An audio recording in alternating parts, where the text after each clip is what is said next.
Cashflow Diary Podcast, episode 541. Welcome to yet another exciting episode of the CashFlow Diary Podcast, the podcast that teaches you insider tips, tactics, and strategies for creating leverage streams of cash flow into your life. Learn from top-performing entrepreneurs, business owners, investors, and thought leaders from across the globe as they share their secrets to success. Like what you learn on this and other CashFlow Diary podcast episodes? Go to learninvestingnow.com and sign up to receive powerful tips and information that will help you succeed as an entrepreneur and investor. Now, here's your host, investor, entrepreneur, business owner, educator, speaker, author, and master facilitator of Robert Kiyosaki's cash flow game, Jay Massey. All right, ladies and gentlemen, welcome to another episode of the Cashflow Diary Podcast. I'm your host, Jay Massey, and I'm glad that you are here today because when it comes down to it, many of you, you know how I started. You know, squatting in bank-owned property. You know that my wife couldn't eat or drink. You know that I had punctured lung. Yeah, it was kind of difficult. But the point behind all of that is that no matter where you are, there's a way to move forward. And the question is to take what you have been given. How will you do that and move forward? And in fact, some of you, many of you, you have a job. You have, maybe you've already got the spouse in the house and the, white picket fence, and you feel kind of different, but yet the same, where you feel like you're stuck. You don't know exactly what you're going to do. And I would say you have the proverbial golden handcuffs. You're like, man, if I start over, I have to start at the bottom. I'm already earning enough. What am I going to do? That's right. That's why I can't do business. That's why I can't get into real estate. I've got all of these other responsibilities that are in my way.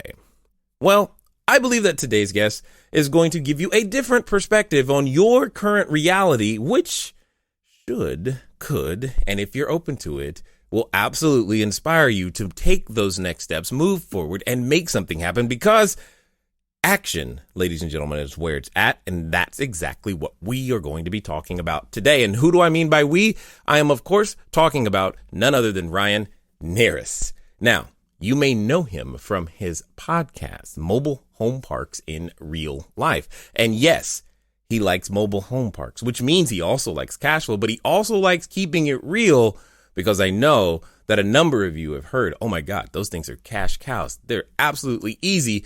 I think Ryan might have some things to say about that. So here's what we're going to do. I want you to take some time, take some notes, and let's get ready to listen, love, and learn from Ryan Narus. Ryan, how you doing? Jay, I'm excited to be here, and I just got to brag on you for a little bit because I gave you like 2 or 3 bullet points there, and you nailed it. Really impressive. I interview folks on my podcast, and what I love about your podcast is you interview so darn well. You make it easy, not to like set the bar really high and now the pressure's on, but I am super excited to be here and provide some value to your audience. I appreciate you taking the time, and thanks for the kind words as well. Now, this being the first time that you're here, I think you already know, but I got to ask you the same question I tend to ask everybody else the first time that they're here. You ready? Ready. All right. I tend to look at today's entrepreneurs a lot like, yesterday's superheroes, anywhere from Black Widow, Hulk, Iron Man, etc. And that's because I think entrepreneurs and superheroes have a ton of things in common. For example, if you think about being an entrepreneur, at least for me, I can occasionally envision myself running around town using our products and services and saving customers one sale at a time. And yes, I feel like a superhero in those moments when those sales close. Also, though, if you think about a superhero, they have a beginning, just like an entrepreneur. For example, Spider-Man. There was a time where he was just a kid going to school, doing his thing.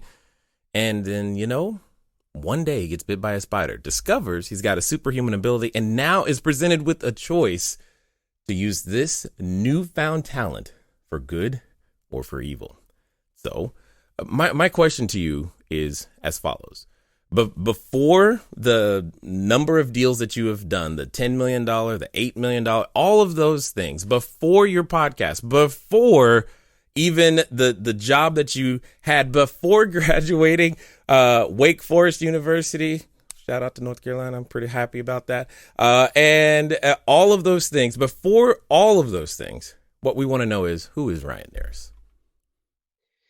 Ryan Narus is just a kid who does not quit, period. Interesting.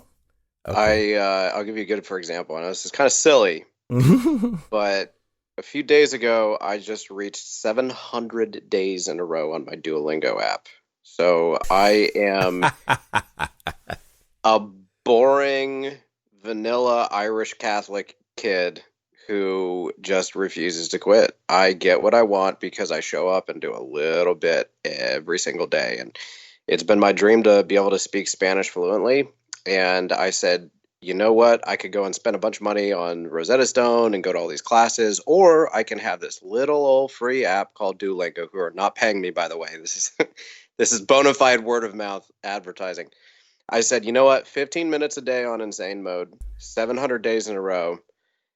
I'm proud to report my broken Spanish. It's not the best, but as we would say, es bastante, which means it's enough, or funciona, which means it works.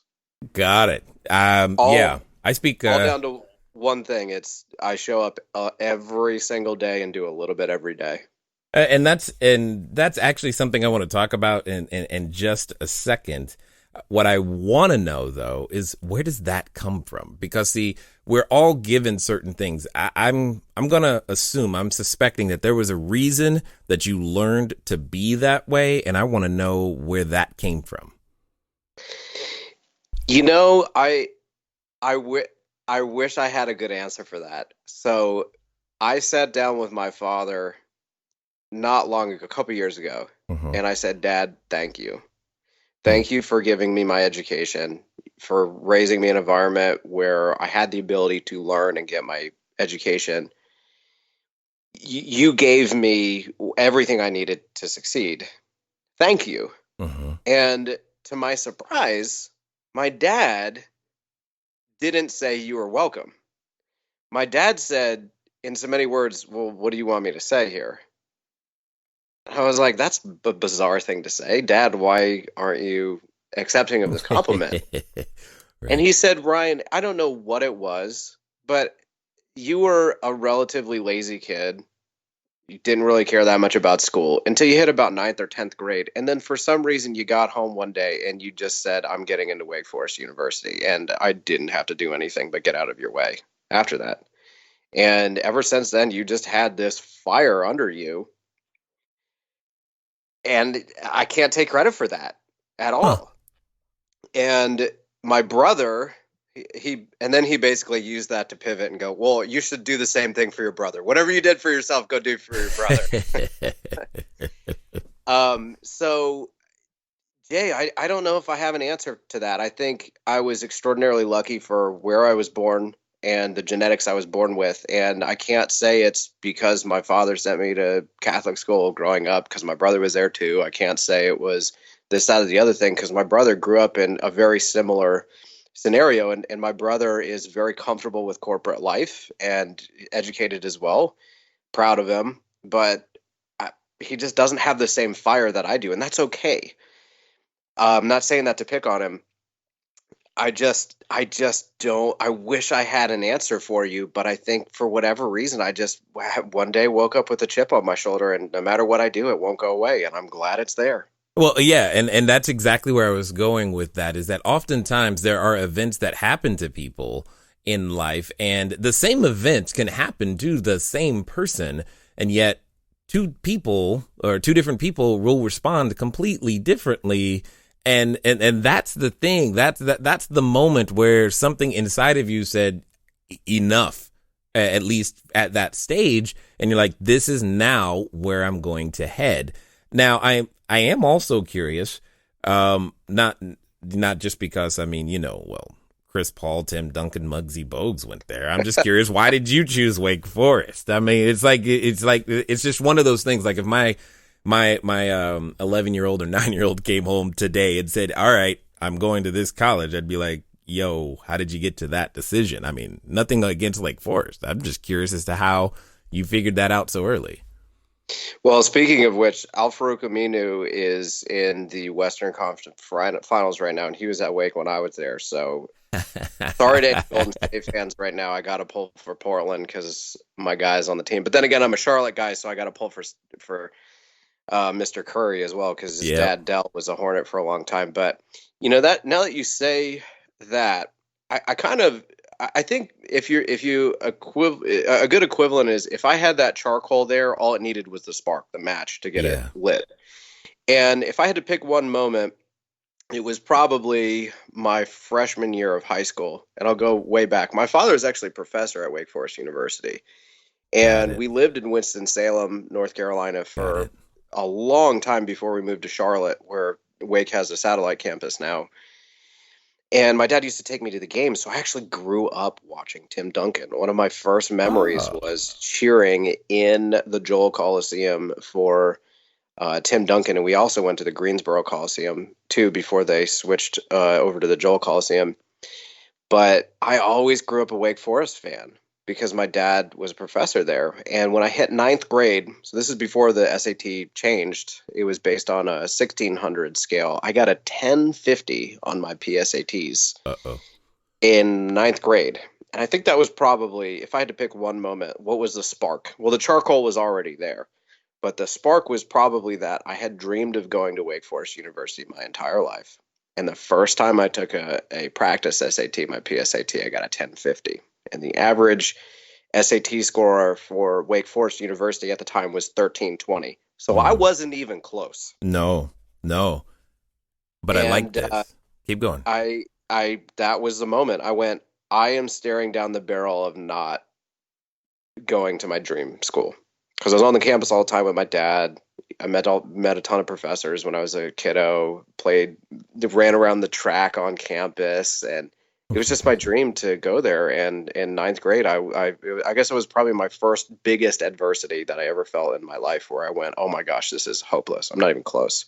Okay. Flash forward a few years later. The good news is not only did I get accepted to Wake, I did score a 1320 on the real SAT, which was good enough with my good grades. I actually went back a second time, so loved it so much I went twice. Yes, exactly. Now, here's something that I like is that the spark was lit from what some would say the potential or possibility or the realization of failure. You're like, oh, I got to actually do something. And yet some people will take that same, 1050 score and go, oh, well, I guess Wake Forest isn't for me, and make it and go somewhere else. But that's not what you did. And I have a feeling that same idea is something that you have continually done even since graduating. So let's talk about that. In fact, when you go from getting in, graduating, you're there. What was the journey that has led you from Wake Forest now to real estate? There's got to be a transition there somewhere. So, great question, by the way. I was a psych major, and people call me little therapist, and your questions are the same questions I would ask, which I love that. I knew we would have some pretty good chemistry. So, at Wake Forest University, I decided I wanted to get into sales, so I was a psych major, stats minor. Well, that's all you're going to do with a psych degree right now. I like it. Yeah, I know. My mom, my mom loved to just trash me. Yeah. She was like, what are you going to do with that degree? You went to Wake Forest and you studied psych. And I'm like, you watch, Mom. I think she was smart enough to know that the chip on my shoulder, I don't like it when people tell me I can't do something. Right. I had the wonderful luck of graduating in 2009. Probably one of the worst times to graduate undergrad with a psych degree, and all the sales jobs wanted 5 years of experience and a Rolodex of names to call and be effective immediately. And I just remember going, someone's got to take a chance on me here. And it was the worst because I couldn't find a job, and it wasn't that I wasn't trying. It took me 9 months, and eventually my old karate instructor was like, well, why don't you come sell cars with me? And I said, you know what? If these knuckleheads want experience, I'm not going to sit here in my mom's basement feeling sorry for myself, working at Best Buy part-time. I'm going to go sell cars. I'm going to make the best of it, because if they want experience, it's not going to be from Best Buy. So I sold cars for 4 years, won a bunch of awards, sold 800 cars, a little over 800 cars in 4 years, and then wrote a book about it, about how to buy a car for the best price using psychology. And then in the midst of that, I realized I was stuck, because if I get hurt, like one day I was playing basketball and I sprained my ankle, and I realized money's not coming in while I'm at home with a pretty rough sprained ankle. So I literally went out to the store and I bought crutches, and I sold cars with crutches, because the money's not coming in if I'm at home with ice on my ankle. And I realized, probably if I had to pick a moment in that moment, that this was not sustainable. I can do that in my 20s, or I can recover quickly. But imagine something happens in my 40s, 50s, 60s, when my body fails me. And not only that, I looked up. I looked at the F&I manager, the guy who does your paperwork and tries to convince you to buy all these warranties. They were pretty miserable, made great money, but they were there all the time, never spent time with their families. The next step up wasn't much better at the sales desk. And then you have the general manager, who, forget about it. But it takes 20 years to get to be a general manager. And by then, yeah, you might be making $300K a year. But I asked my general manager point blank, what would you do differently? And he said, you know what? I might not do this because I never see my kids. And so what I realized throughout that experience was, not only was this not sustainable, yeah, it might be paying well, but it's not sustainable in the long run. I'm not going to, this is it. This is my life. But also that even if I get promoted all the way to the top, I'm still not going to have the lifestyle I want, because I'm going to be married to my job. I said, I work for Hendrick Honda. And I said, you know who is having the best time here? The guy whose name is on the side of the building. I said, this is America. I need to go own my own business. And through that process, I realized what I needed to do was I needed to learn and I needed to meet people. But before I did any of that, I needed to discover who I was. And this is the one part that I think people just skip over, because they think, oh, soft skills, I know myself well. If you don't know who you are and what you like, you will quit, period. It's going to happen. Because for me, I didn't realize, this is going to be a silly example, Jay, but I love coffee. Okay. And I had no idea how much I liked coffee until I was about 28 years old. Okay. And I know this is going to sound ridiculous, but my wife, she looked at me confused one day and she went, why don't you drink coffee? You love porters and stouts and very bitter flavors. I bet you would like coffee. And within about 2 weeks, I was drinking my coffee, no cream, no sugar, no nothing, straight black. Oh, wow. Love it. Took me 28 years to discover that. I run into so many random, ridiculous hurdles as an entrepreneur that if I didn't discover my coffee, so to speak, in business, where I had no idea I loved it, I had to actively look for it. I have to truly understand who I am. Jay, I would have quit so many times by now. Yeah. I would have quit before my first deal. Yeah. I get that 100%, because sometimes, well, not sometimes, it's definitely a thing when you are not clear. Clarity leads to power, the power to decide and act. And that lack of clarity creates confusion, where thereby any wind of teaching, anything that appears negative will totally blow you off course. But I just got to make sure I heard something correct. Sure. Did you say that your karate instructor is selling cars? I just want to make sure, because you do. The first thing that went through my head was, is he Daniel LaRusso? But I'm like, I don't think so. but when you said that, I was like, no, that is too much on the nose. But in all seriousness, 800 cars in 4 years, that's kind of cool. No one likes the car buying experience, so thank you for writing the book. But most importantly, I think the thing that comes from all of that is the realization that even if you continue to become the best version of yourself, you were still going to end up in a situation where your time broke, for lack of a better way of putting it. So I have to ask this question. Being that your parents, or at least your father's professor, deeply entrenched in the educational system, You've not only went down the undergrad degree, but you also went down the MBA degree, all that stuff, all of this training and education and all of these things. And then one day you say, I want to do real estate. How does that conversation go with mom, parents, wife, that type of thing? Because I know for a number of people listening, that's probably right where they are and looking for a little inspiration to figure that one out.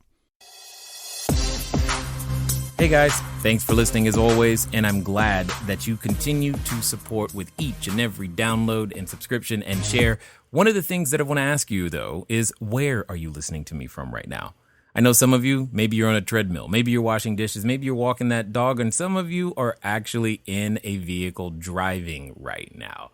One of the fun things that you can do, get some of your time back, is begin to living a car-free existence.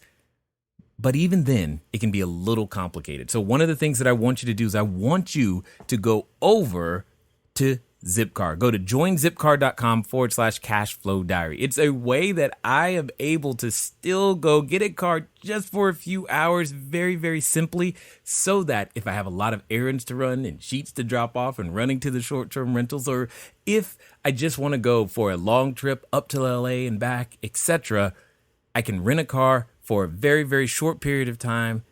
And the cool part is I don't even have to pay for any gas. Again, go to joinzipcar.com/CashFlowDiary. Glad you asked that, because when my dad got wind of it, the first thing out of his mouth was, well, that sounds like a scam. Yes. Now we're talking. Game on. It's a little better because when I explained it to my wife, she was like, hell to the no. Yes. Love it. My wife hated mobile home parks for the longest time. So real quick, so back in the car, I gotta answer this question. I found Rich Dad, Poor Dad and the 4-Hour Workweek both changed my life. That's how I found real estate. Got it. And how I understood time value of money. Not from a financial standpoint, but from a lifestyle standpoint, was a 4-Hour Workweek. So those two books completely changed my life. And flash forward to while I'm getting my MBA, my dad's thrilled because he is an MBA professor. My wife's thrilled because she wants stable, good income and me to be at home and me to leave at 5 o'clock so I can be at home with the kids, so to speak, and a stable income. And for me to come home, I had my MBA internship with Carnival Cruise Lines in Miami. And I bumped into a childhood friend. We grew up in the same neighborhood, and we both just realized how much we were determined and how much we hated corporate America and how many books we read. We would be perfect business partners. What are we going to do? And Ian is his name. Ian said, well, what about mobile home parks? And I said, well, if it's anything like the show Trailer Park Boys on Netflix, sign me up, because that show's hysterical. So that's how I found mobile home parks. But anyway, imagine this. I get home. My wife had spent the summer in Winston-Salem working on her job while I'm in my MBA internship by myself down in lovely Miami, Florida, having the time of my life. And then I get back and I'm like, oh, hey, great news. We're going to buy mobile home parks. So she actually gave me a ton of resistance. And by the way, anybody who is listening, who is getting resistance from your spouse or significant other, I brought my wife on my podcast and I said, you can say whatever you want. 2 rules: no bad words, no industry secrets. Don't give away any of my secrets. And then you can say whatever you want. And Jay, she roasted me. Nice. For about 10 minutes, but then we had a wonderful conversation. So anyone who's listening, whose significant others are not bought into the idea, give that a listen, because they are not alone. My wife has a lot of very powerful things I think they may connect with, and by the end she says something brilliant, which is just it's really, that episode is really about marriage told through the lens of entrepreneurship. And I can't tell you how much good feedback I get from folks going, my boyfriend, my husband, my wife hated what I did, but I played her that episode and They still hate it, but at least they don't feel so alone anymore. So I wish I had good advice about parents. My dad still jokes that I play in Monopoly money, so I haven't quite got his buy-in yet, but he goes, but hold on. He's not wrong. Yeah. He's actually not wrong. If you think about what, is actually constitutes money. So he's kind of right about that. But at the same time, I'm going to take a stab in the dark and say that today your spouse at least is a little bit, now she probably likes some of the benefits that come from from what you've done. But I have the question, because I know a number of people do. Now, knowing what you know today, why mobile home parks? It matches my skill set like a glove. Okay. And my wife hates this, but I got to say it. When I met her, we moved in together within 3 months of knowing each other. We were engaged within 18, and we've been so happy. We've been together for almost 10 years now. We were so happy. I knew very quickly that she was the one. It did not take very long at all. Everything made sense. There was just this clarity about it. It was the same thing with mobile home parks. You understand why she would hate that. Yeah, I would not. Yeah, being compared to a mobile home park, probably not high on her list. I get it. Reverting back to why it made sense for me, my skill set, I love operations. My concentration in my MBA was operations. I love organizing things. That explains it. I love selling and persuading. I love presenting, talking to people, speaking Spanish, learning marketing. My dad's a marketing professor, so I got that itch in me. I love speaking to people face to face. I don't mind confrontation. I don't mind dumping tons of hours into something. And most importantly, I love helping people. From an early age, I discovered that I really wanted to make a difference in education. Because I was ADHD growing up, and I was a nightmare of a kid. And I realized early on that because my parents had the patience and the money to get me the treatment I needed and had the patience to make sure I got my education, if I didn't have that, I wouldn't be where I am today. And that's, again, why I tried to thank my dad. But I realized that there are people like me out there that did not have parents like I did.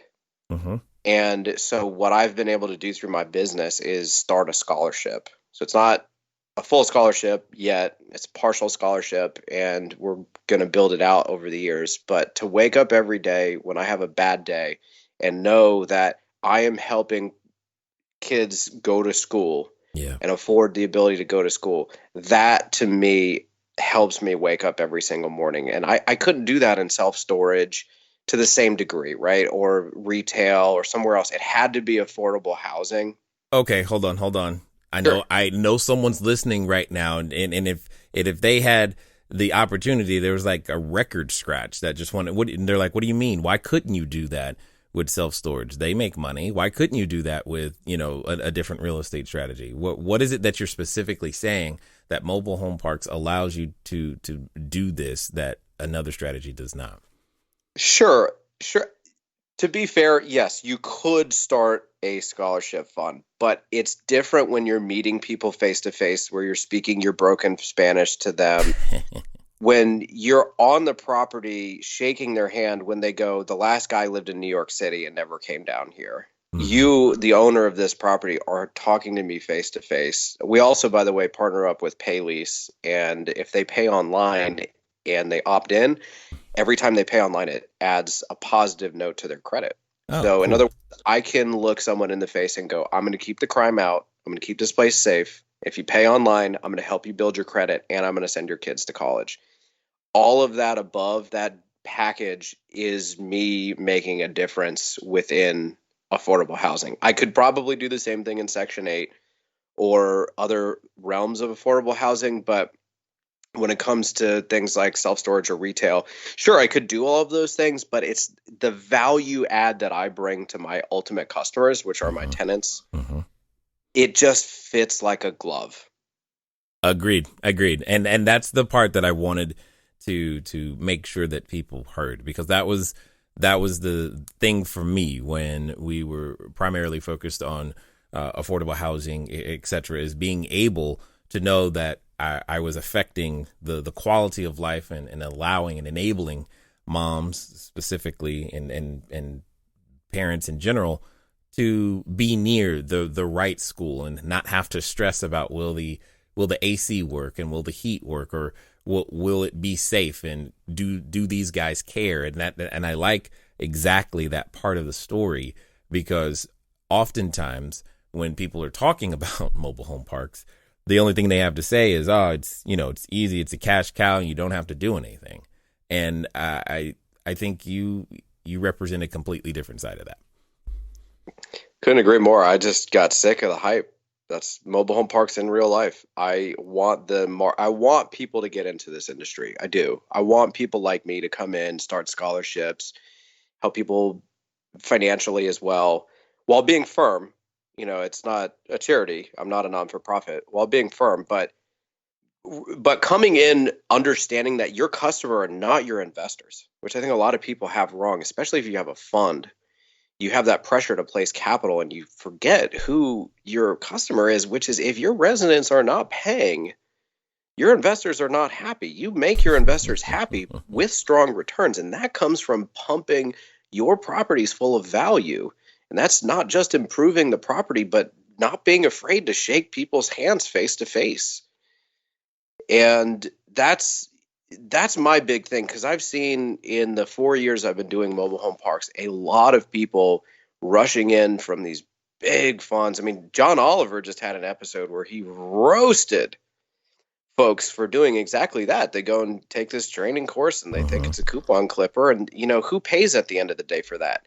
The tenants. Yeah. All the time. Now, I'm curious, though, when it comes down to it today, knowing everything that you know, experiencing what you have experienced, when you look out into the future, and specifically given this current economic climate, what does the future for mobile home parks or real estate look like to you? I think that while the economy is hot and equities are completely overpriced right now, the kind of sexy thing to do is invest in real estate. So Deutsche Bank just came out with a great write-up, and then this other company, and I'm going to forget it now, had an outstanding write-up on Q1 2019, where they basically said that, in so many words, cap rates have dropped by about 3%, just completely compressed over the last 2 decades. And money is just piling into non-major markets, most likely because the major markets, the New York Cities, the Dallas-Fort Worth, even Charlotte, North Carolinas, the investor cash is just poured in like crazy. It's compressed the cap rates. It's pushing out the little guy. People like me, who I only own 8 mobile home parks as of this recording. So I think the future is going to change. And I think a lot of the mom and pop idea, so the mobile home park craze came from this idea that mobile home parks were owned largely by baby boomers who are looking to retire and selling their properties for 10 caps. And you come in, you raise the rents, pass through the utilities, and it's a coupon clipper. And although that may have been true for a long time, it's definitely not true anymore. There's a lot of institutional capital coming in. So I think what's going on in my little niche is probably true for the greater macro real estate trend, which is when the equity markets are insanely inflated right now and interest rates are extremely low, relatively speaking. Where else are you going to put your money? And if it's not going to be the stock market, why not real estate? And if now everybody in the world wants real estate, then the price goes through the roof. And if debt is still really attractive, it's going to overinflate prices. So what I think is going to happen likely is interest rates are going to climb back up, meaning prices, cap rates will be a little bit more favorable to buyers. And also, I think a lot of people are new entrants within the industry. And my fear is that folks are going to come into a niche like mine with the expectation that it's a coupon clipper with outstanding returns, to find out that they overpaid for something because they got sold on an idea. And so the returns aren't so great. And they don't really know how to operate it. And I think what's going to end up happening is you're going to see a lot of REO properties. You're going to see a lot of people going, you know what, opportunity zones were great for the balance sheet. Same thing with the accelerated depreciation. So from a big institutional standpoint, it really makes sense to buy these. But here's the thing, who pays for that at the end of the day? When things aren't going well, you cut costs and you raise revenues. Those are your two biggest levers. And who pays for that? The tenants. So I'm terrified for these tenants where I mean, that's the whole episode of John Oliver came out talking about was this company raised rents an absurd amount and gave people like 30 days to move their homes. And it costs like $5 to $10,000 to move a mobile home. Yeah. And where are you going to put it if you can't buy land? If you're having to rent land from someone, you're basically a captive audience. So my big thing is I want people to come into my industry. I want people to come into real estate, but I really hope it's not, well, hey, this sounds like a sexy, cool thing to do to make money. I really hope it comes from a genuine, like from the heart reason to get in, to make money and to make your residents better off. But, I have my fears about what's going to happen in the market, not just in mobile home parks, but in apartment complexes too. I live in Charlotte, and it seems like every block there's a new Class A apartment complex going up. Yeah. So I have my fears. I got that, and I agree with you about Charlotte. I was just out there a little bit ago. Now, for those that have listened this far and want to find out more about what you got going on, what's going to be the best way for them to track you down? My website's the easiest way to do it. So my name is Ryan Narus. It's Narus. My company is Archimedes Group. That's Archimedes. I was unlucky. I couldn't get ArchimedesGroup.com. So I got ArchimedesGRP.com. Real easy. If you just Google Ryan Narus, our website is the first thing to come up. All my contact information's there. Just drop me a line. I would love to meet you regardless of what you're going into, self-storage, home flipping. Some of the best advice I ever got was from a home flipper who had only done 3 in his life. So a lot of folks are like, oh, Ryan, thanks for taking my call. Thanks for, I've never bought anything before. What can I do for you? And I always say, don't worry about what you can do for me. If we know each other for 10 years, I'm sure at some point in time I'll reach out to you with something. And even if I don't, I am so happy to help you. So please don't be afraid to reach out to me. Don't be intimidated. Google me, pull me up on my website, drop me a line. My links to my podcast, Mobile Home Parks in Real Life, is right there on my website, including all the videos I do. I do a bunch of like quick 30-second to 90-second videos, just quick tips. Anything I can do to help, please drop me a line. I would love to connect. Excellent. Now, as we wind down, I've got a final question for you, because I'm curious to hear your answer given everything that you've gone through to get to where you are. Because I know there's a number of people who have listened, and they probably have been through, various hype cycles and thought about, man, I could do this or that, and the other, or they're at their job or on their way to their job. Literally right now, as you and I are listening, or coming home, wishing they didn't have to go back. But in the process of listening to us, they're like, you know what? That's it. I'm done. Today's the day. They're drawing that proverbial line in the sand, and they're at what I like to call the precipice of decision. Now, like I know, when we get to that precipice, oftentimes we have a companion, and that companion comes in the form of a voice, and it's a voice that reminds us, usually, oh my God, you're going to do what? Real estate? Mobile home parks? Really? Don't you know who lives in a mobile home park? Or what are you thinking? Or some people are related to that voice. Now, my question is as follows. Let's pretend that this time, today, it's going to be different. This time, they're actually going to follow through. They're going to do exactly what you suggest, and they're going to do it in the next 24 to 48 hours. What would you suggest that they do? 4 things. You're going to self-assess because you need to know what you love. You're going to learn, you're going to network, and you're going to sacrifice. And you're going to do it a lot. And you're going to have patience because it's not going to happen overnight. I started reading books, 50 books a year, 2012.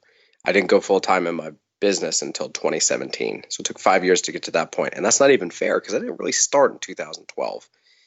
I started as a child learning and developing skills. So it's not going to happen quick. But basically how it's going to go is, number one, you're going to discover who you are, the self-assessment piece. Because like I mentioned earlier in the interview, if you don't love it, you are going to hit a random hurdle and you're going to quit. And then once you kind of discover who you are, then start looking by learning, by networking. Learn, network, repeat. Read books, talk to people, learn, help connect people. Through that process, you're going to slowly discover. I must have gone through over 100 businesses when I realized I was an entrepreneur at heart. It took time to find mobile home parks. And when I found mobile home parks, it took another 2 years basically to go full time in it. So once you identify your dream business, whatever that is, so let's say that this precipice that we're at, you've already done that. The one thing that you've got to do is sacrifice. You have to be able to have the courage to bet big on yourself. And that may be something like what I did. I literally realized that I had to take a huge pay cut. I literally went and lived in a mobile home for 14 months. My wife hated it. I was going back and forth between Atlanta and Charlotte every other week. Week in Atlanta, week in Charlotte for 14 months. Wife livid. Like, you're cutting out this bank job you have that's extremely stable to take basically less than half to go and live on a blow-up mattress in a stinky trailer park. That kind of sacrifice got me to where I am. Because if anybody is an Austin Powers fan here, one of my favorite lines from one of the movies was from the fat bad guy who said, "I'm unhappy because I eat, and I eat because I'm unhappy." I sat down with this mobile home flipper who I mentioned earlier, only did 3 deals. That was it. And he told me, "I want to do this full time. It's my dream. This is it." And I said, "Well, what's stopping you?" And he basically hit me with that Austin Powers line. He said, "I can't go full time because I don't have enough deals. And I don't have enough deals because I'm not full time." And that moment just was a game changer for me because I realized what I had done, which is I found a way to get full time. Because once you're just full time looking for deals, all of a sudden you'll find they're everywhere, even in a hot market. That's not an excuse. If you jump on LoopNet once a week for an hour versus you do what I do, I cold call to owners at a minimum of an hour a day. And there's 2 of me because I got a business partner. Not to mention I go and hang out with them and I do all this stuff and I talk to brokers as well. Putting a full-time effort into finding deals has allowed me to find more deals. So even though I basically took a huge haircut on my salary and went and literally slept in a mobile home for 14 months, by the end of that 14 months, I had gone from basically owning 3 mobile home parks to now I own 8. In a very short period of time because I broke out of that Austin Powers excuse loop. So if you're listening in and you've already discovered whatever your opportunity is, you've already learned and networked, you've identified that, you're at that precipice, the next step is to sacrifice and to bet big on yourself. Because what I said to that mobile home flipper is I said, if time is the only factor keeping you from finding more deals, who's to say you couldn't quit your job, live in one of your flips, cut your expenses down big time, and just give yourself 12 months? Because when you're 80 years old, looking back at your early 30s, are you going to go, "Wow, I'm glad I stayed at my job"? Or are you going to go, "You know what? I gave myself 12 months. I fell flat on my face, but I am so proud I did that. I learned so much. I got out of a job I hated and I found this other great opportunity. And even though my dream didn't work out, I found this other thing that was infinitely better than that job I hated." Yeah, I get you. No, I get you 100%. And I definitely appreciate you taking the time to share that with us today. And because there's a lot of people who just, they're right there. And maybe something we said can help them get over the edge. And I just want to be the first to thank you for taking the time to share your knowledge, wisdom, and insight here with us today at the CashFlow Diary. Oh, I'm honored. Like I said, your podcast is incredible. A lot of these real estate folks kind of have the same people coming on and say the same thing. You are a fantastic interviewer, and I'm a huge fan of you. So it's been a very big honor to be a part of this. So thank you.